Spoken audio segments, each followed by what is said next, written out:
Bienvenidos, este es su programa UPL 360, con ustedes César Gómez, y en esta ocasión vamos a estar hablando de pastores de carne y hueso, específicamente del tema de la santidad. Y para desarrollar este tema tenemos con nosotros al pastor, conferencista, escritor, Alfonso Guevara. Casi se me olvida su apellido. ¿Cómo está, mi estimado? Bienvenido. Muchas gracias, un gusto estar de nuevo contigo y con tu audiencia también. Excelente. Y también tenemos con nosotros a nuestro decano de Universidad para Líderes, el pastor Hugo Melvin Aldana Jr. Un honor estar aquí contigo, César, y con el pastor Guevara también. Qué bendición poder compartir este tiempo. Bueno, el tema de la santidad creo que siempre es un tema que levanta el polvo, ¿cierto? Es un tema, un desafío, es un tema que realmente es pertinente en todo momento, a cualquier cultura, a cualquier ser humano. El texto lo dice claro, sin santidad nadie verá a Dios. Pero también es verdad que vivimos en una sociedad supremamente relativista, y entonces como que hay muchas situaciones que están aconteciendo hoy en la iglesia. Mi pregunta sería, ¿cuál es la razón que lo llevó a usted a escribir y a desarrollar la temática de la santidad, obviamente dentro del enfoque del tema pastoral?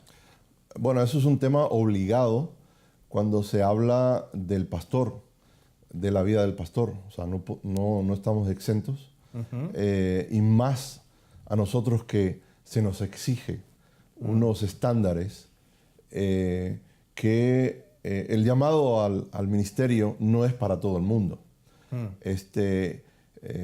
Y todo aquel que ha sido llamado para el ministerio y para el pastorado tiene que estar y vivir bajo esos estándares.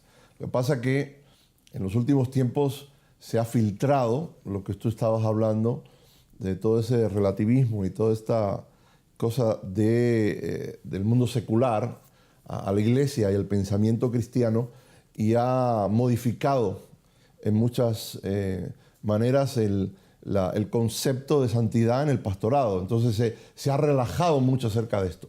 Entonces hay gente que está siendo pastor que en realidad no están cualificados según las Escrituras, y lo vamos a ver en un momento. Están moralmente relajados. Fíjate que el detalle con este asunto, con este tema tan importante de la santidad, es el asunto de definirla y los estándares de acuerdo a quién.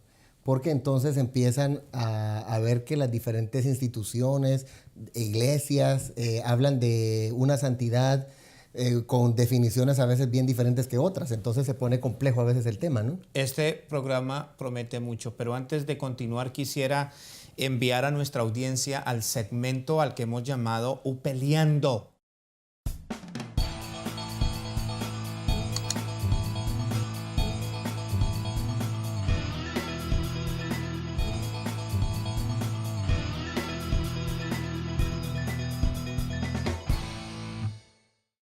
Les saluda Janes Aldana. ¿Sabía usted que la Biblia es la autoridad de la iglesia y la moral, la autoridad del pastor? Bueno, de eso hablaremos en el segmento de hoy. Si se queda, se entera. La Biblia es fuente de autoridad de la iglesia y de todo pastor, pero a la vez la vida del pastor también es autoridad para hablar las verdades de las Escrituras frente a su comunidad. Así que si un pastor vive lo que predica, vivirá bajo los parámetros de la ética, será una persona íntegra y de convicciones profundas. Para no ser un ministro que tenga de qué avergonzarse, entonces un siervo de Dios debe reconocer con honestidad sus inclinaciones. Debe ser intencional en guardar su corazón, así como también debe buscar ayuda profesional y tener mentores que le ayuden a vivir en victoria. Y debe incrementar sus disciplinas espirituales, porque el buen testimonio ante la gente es sencillamente no negociable. Definitivamente esta información es muy valiosa para todos los siervos de Dios. Continúa aprendiendo con nosotros en UPL 360. La propuesta de UPL es que si usted añade educación a su vida, cambiará el futuro de su ministerio. Ahora nosotros le añadimos a esta propuesta una oferta. Las primeras 50 personas que se registren hoy y llenen los requisitos para estudiar la licenciatura en Teología y Liderazgo o la maestría en Pensamiento Cristiano recibirán una beca automática del 50% del costo total del programa de interés. Vaya ahora mismo a www.universidadparalíderes.com. Nos sentiremos muy felices de añadirle a la lista de estudiantes de la UPL.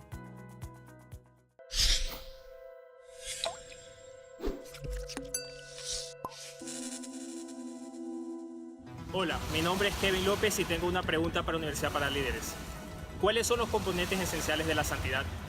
Muy buena pregunta, Kevin. Gracias. ¿Cuáles son los componentes esenciales de la santidad, hermanos? Bueno, esa pregunta es muy amplia. Yo creo que primero hay que definir qué es santidad. Sí, definitivamente. Bueno, es que yo estoy ya fijado en lo que voy a decir en cuanto a esto, porque estoy pensando la santidad que compete con el pastor, con el ministro. Y son 16 en total que tienen que ver con la integridad, con la ética, con las convicciones. Y esos son los estándares que no los hemos sacado de la manga, eso está en las Escrituras. Ya. Tendríamos sí, que decir que para poder llegar a esos componentes, la manera sencilla de decir que santidad viene de santo, apartado, consagrado para una función. Entonces, Agiasmos es la palabra en griego. Exactamente. Entonces, de esa manera, miramos en el Antiguo Testamento cómo se consagraba a los instrumentos del templo, y utilizando esa misma analogía en el Nuevo Testamento se nos consagra a nosotros. Y en el caso de los llamados al ministerio, seríamos los llamados consagrados para una función, que entonces tendría unos componentes de los cuales habla el pastor. Entonces, si hablamos de santidad en términos generales, para todo creyente sabemos que es el acto por el cual Dios nos separa para Él. Correcto. Exactamente. Exacto. Sencillamente. ¿Qué es lo que decía? Correcto. Que es lo que decía Melvin. Llamados a ser santos como Él es santo. Exactamente. Debo decir algo aquí. Hablamos hoy de light en el otro programa sobre, pero algo que recuerdo que el pastor que me casó a mí, que nos casó, Ya lo perdonó. y parece que tenía buena mano porque ya vamos a cumplir 36 años. Qué bien. Aleluya. Somos un par de dinosaurios, mi esposa y yo, porque somos una especie en extinción.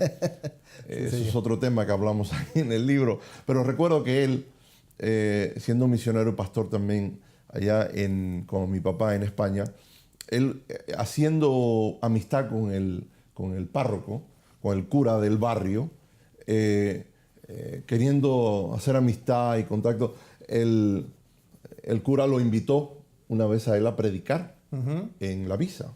Y él fue a predicar.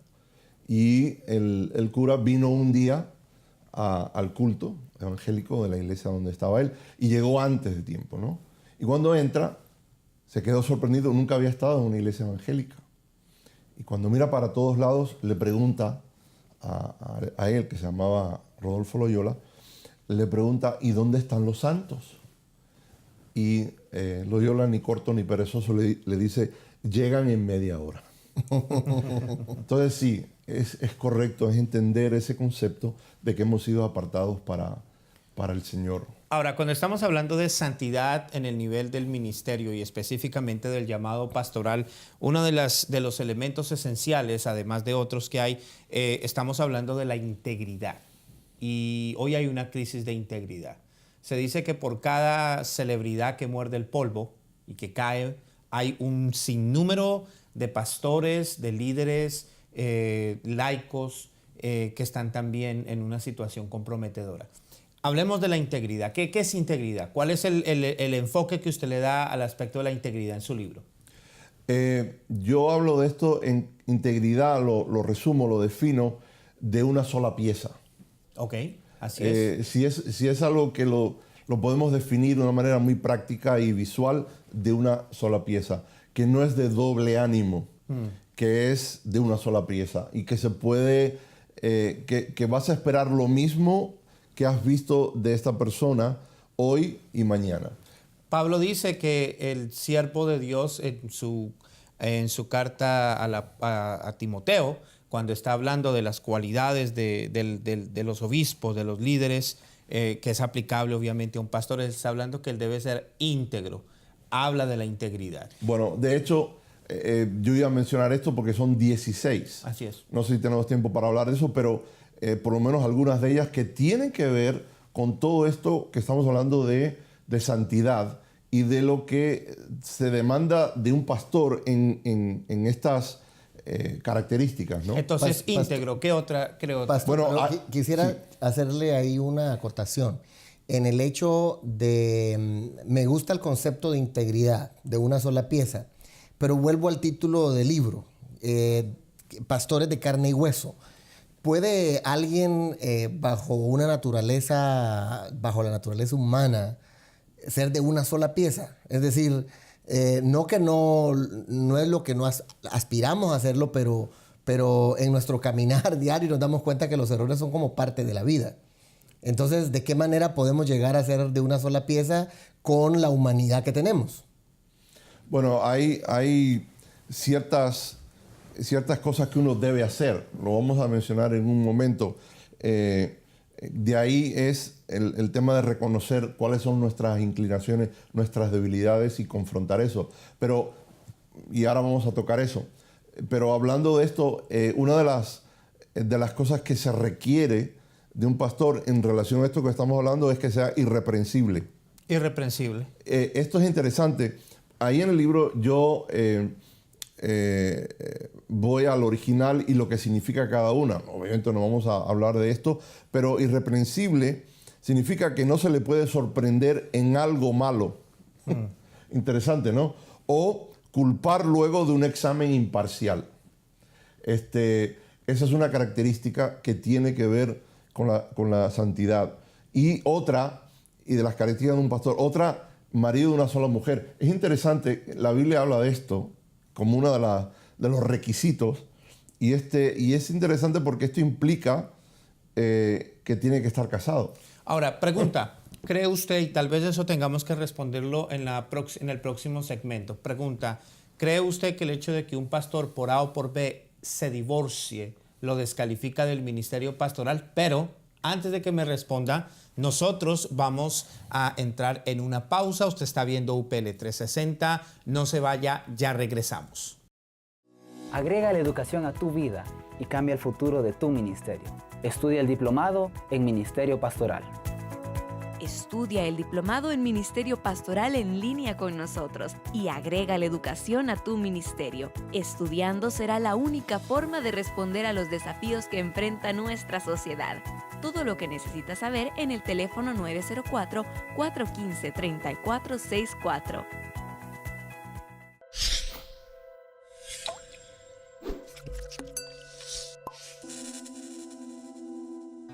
Hola, mi nombre es Diego Laverde y tengo una pregunta para Universidad para Líderes. ¿Cómo un pastor debe enfrentar la tentación?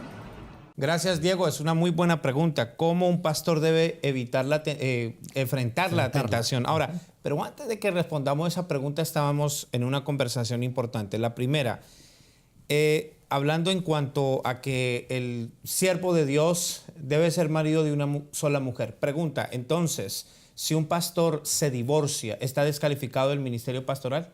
Entonces sería otra mujer. Si nos aferramos estrictamente a lo que dice la Biblia, la palabra declara marido de una sola mujer. Una persona divorciada ya está casándose con una segunda mujer. Entonces, yo menciono esto en el libro, creo que los divorciados quedan descalificados. ¿Por qué? Porque no tendrían peso moral para aconsejar como pastor sobre temas matrimoniales a personas en su iglesia que tengan eso. Pero, o sea, lo que quiero decir es, tampoco no los descalifica de ministrar, de servir al Señor, pero quizás no en la misma capacidad como pastor. Pero yo conozco un sinnúmero de pastores que por A o por B se han divorciado, y no estoy hablando de actos inmorales, No, estoy hablando de situaciones que se salieron de las manos y cuestiones y han tenido la oportunidad de restaurar su vida y hoy están pastoreando iglesias efectivamente, ¿no? ¿Peca un pastor, Melvin? Absolutamente. No quisiéramos, porque el tema de la santidad es a veces bien complejo de cómo algunas personas en su propia definición de pronto les da problema luego para poder dilucidar ese tipo de asuntos. Pero fíjate qué interesante, en ese mismo pasaje que mencionabas de Timoteo, dice que debe ser marido de una sola mujer y que debe ser prudente, hospedador, no al vino, etc. Lo que a mí me llama la atención en ese pasaje particularmente es la manera como se interpreta. Porque exactamente como decías, hay muchos pastores divorciados y vueltos a casar, pero también hay muchos pastores imprudentes, hay muchos pastores dados al vino, hay muchos pastores que no son hospedadores. O sea, en las otras cualificaciones que tiene, quedarían descalificados otro montón, pero a veces le subimos demasiado solo a lo mismo. Alguien podría, y he leído de esa interpretación, donde es marido de una sola mujer. Contextualmente, habían algunos que tenían más de 2 y Pablo les dice, no, ustedes no pueden tener 2, solo tienen que tener una. Dicen, es una a la vez. Okay. No puede tener 2, no puede tener 3. Entonces, es la manera como se interpretan. Ahora, ¿cómo debe un pastor enfrentar la tentación? Tomando en cuenta de que sí, los pastores pecamos. Que no somos seres inmaculados. Yo soy pastor, sirvo como pastor a una iglesia. Ahora, no estamos hablando de vivir en el pecado ni de la inmoralidad. ¿Y qué hace un pastor cuando peca? Sí, porque precisamente es bueno aclarar eso, porque cuando decimos que todos pecamos y que los pastores también pecamos, pudiera algunos tener la idea de que, bueno, entonces es igual que un impío. Entonces, ¿dónde estaría la santidad? ¿No? Es decir, pero si después de haber sido una persona regenerada, obviamente, esa naturaleza pecaminosa, esa dualidad de pecado que hay en el ser humano, continúa en la persona regenerada, entonces si él no conquista su carácter, de luchar para ser de una sola pieza, entonces va a tener un camino lleno de fallas que necesita irlas conquistando hasta llegar donde dice el pastor Guevara, ser de una pieza. No solo como un ideal, sino como un trabajo diario. Hay encuestas hoy en día que afirman que un sinnúmero, se me escapa el número honestamente, de pastores son adictos a la pornografía. Bueno, por decir algo. Bueno, por decir algo. Te voy a decir el número. El que sabe muy bien el tema es Josh McDowell. Así es. Él, OneClick.org. Lo ha estudiado muy bien. Así es. Y él, recuerdo hace un tiempo atrás, decía que un 30% de los pastores tienen problemas con pornografía. Y esos son, y añado, los pastores que han tenido el valor de salir y decir, necesito ayuda. Necesito ayuda. Porque puede haber otro porcentaje más alto que siguen ahí y por H o por B no salen. Por no perder su trabajo, por no hacerle daño a su familia, etcétera, etcétera. Entonces, eso es una realidad. Y eso está ocurriendo hoy en día. Entonces, claro, no puede haber ostracismo ahí. Tenemos que buscar la manera de ayudar y sostener a estos hermanos. Si salen y piden ayuda, volverlos a restaurar para que puedan seguir ministrando.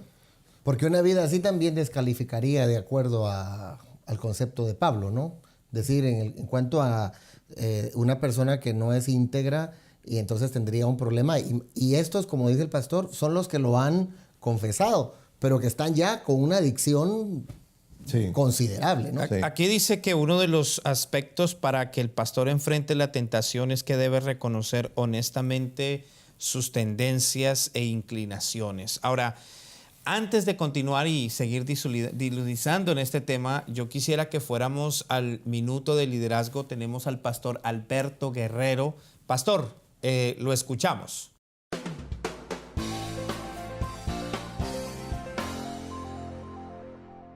Todo pastor que desea tener un ministerio exitoso que honra a Dios debe tener bien claro que la santidad en su vida es algo innegociable. Su estilo de vida y ejemplo en todo el sentido de la palabra tienen que respaldar en esencia su mensaje. La sociedad actual y la iglesia necesita pastores íntegros, que no tengan nada que esconder ni de qué avergonzarse. líderes con altos estándares éticos que han logrado ser ejemplares y cuyo testimonio está influenciando efectivamente a la comunidad.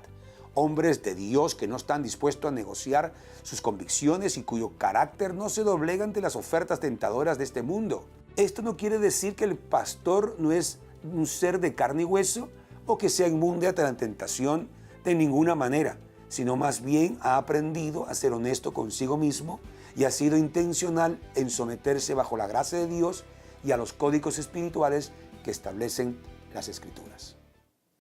Gracias, Pastor Guerrero. Muy puntual su intervención. Bueno, entonces hay que reconocer honestamente las tendencias e inclinaciones. Un pastor debe ser honesto consigo mismo. Sí, nosotros nos conocemos muy bien. Algo que a mí me ayuda, o que yo también sugiero, es hacerse preguntas como: ¿cuándo es que yo soy más tentado? ¿Dónde soy más tentado? O sea, ¿en qué situaciones me puedo meter que eso me va a tentar más? ¿Qué beneficio temporal tendré si cedo a la tentación? ¿Cuánto gano? ¿Cuánto pierdo? O sea, sopesar todo esto. Y la realidad es que no podemos coquetear con el pecado, no podemos coquetear con el peligro. Es importante identificar las trampas del enemigo y tomar una decisión drástica y salir corriendo. Literalmente huir es lo mismo José, que lo mismo que José. Salir huyendo es pienso yo, la manera más gallarda, por decirlo así, de hacerlo. Todos estos aspectos que usted acaba de mencionar, obviamente podríamos decir que son una forma intencional de guardar el corazón. Proverbio lo dice claramente: sobre toda cosa guardada, guarda tu corazón porque de él emana la vida. Entonces hay que trabajar en la formación espiritual. La otra vez conversábamos, Pastor Aldana, y usted decía que desafortunadamente muchos pastores, en función de sus disciplinas espirituales, están en bancarrota. Así es.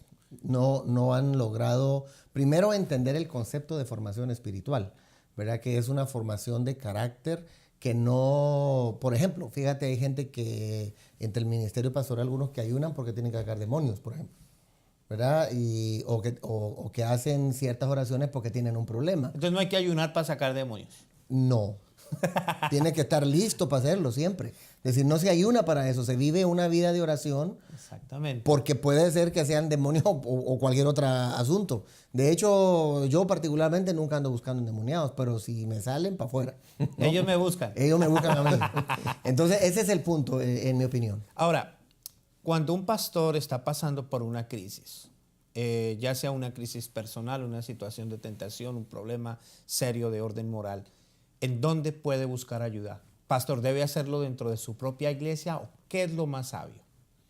No, yo siempre recomiendo que uno debe de tener al menos 3, 4, 5 personas de confianza que estén fuera del círculo donde tú operas. Excelente. Y deben ser personas que sean preferentemente mayores que tú. Así es. De un testimonio intachable, pero personas a las cuales tú puedas rendir cuenta y que sabes, y yo las tengo, y que sabes de que les puedes contar de todo, que no te van a rechazar, te van a ayudar, no te van a dar con la Biblia por la cabeza, sino que te van a dirigir, porque el mismo hecho de tú abrirte y pedir ayuda y decir: oye, esta semana pasé por esto, miré esto, tengo esto, entonces ya de ahí estás dando un paso importante. Porque aunque es verdad que un pastor tiene que cumplir los reglamentos que exige la palabra de Dios, debe ser intachable, también es verdad que hay muchas iglesias que se encargan de destruir a un pastor que ha fallado.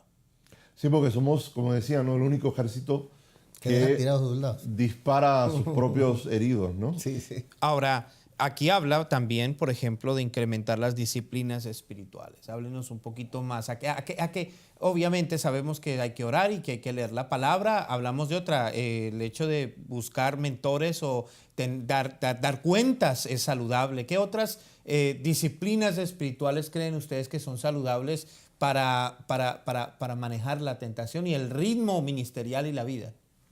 Bueno, yo creo que en eso uno también tiene que ser muy pragmático. O sea, saber las cosas que puede ver y no ver.